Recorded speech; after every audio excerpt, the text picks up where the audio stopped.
In the late 1800s, the land of the Ndebele kingdom trembled with ambition. Gold had been found near the Limpopo, and European empires were drawing invisible lines across African soil.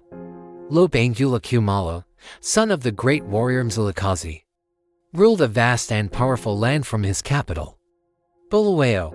He was a man of strength and intelligence, known to govern with reason rather than bloodlust.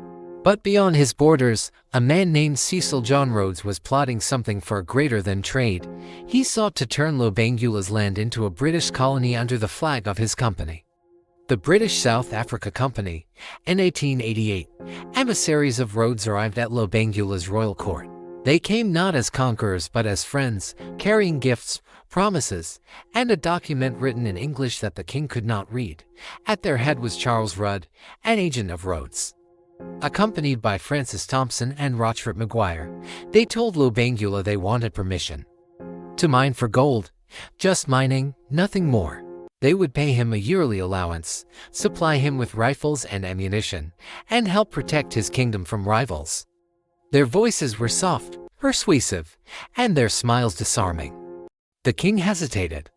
He had seen what white men's papers had done elsewhere. His council of elders, the Ndunas, argued late into the night. Some warned him never to trust a man whose words lived only on paper. Others believed these were genuine friends who could bring wealth and peace. Among them, Lobengula, one of his senior counselors, urged the king to sign. Perhaps, he said, it would keep the peace with the powerful newcomers, against his own doubts. Lobengula agreed. In October 1888, the king took his elephant tusk seal and pressed it into the paper. The now infamous Rudd concession. What he thought was a small agreement to mine gold was, in fact, a total surrender of his land's rights and resources. The words he couldn't read gave Rhodes and his company complete and exclusive control of all minerals in his territory forever.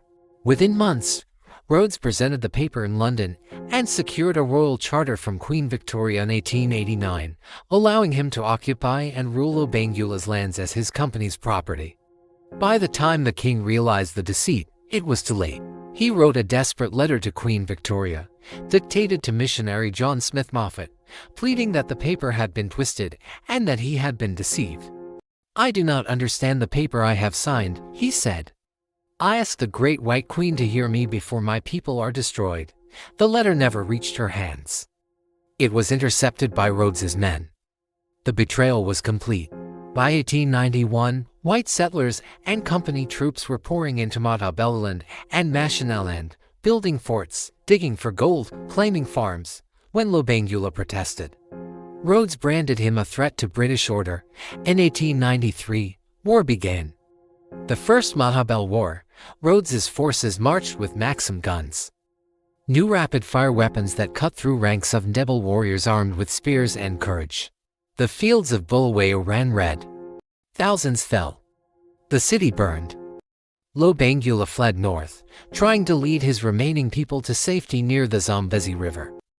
He was wounded, heartbroken, and sick with despair. In 1894, somewhere along that river, the king vanished. Some say he took poison to avoid capture.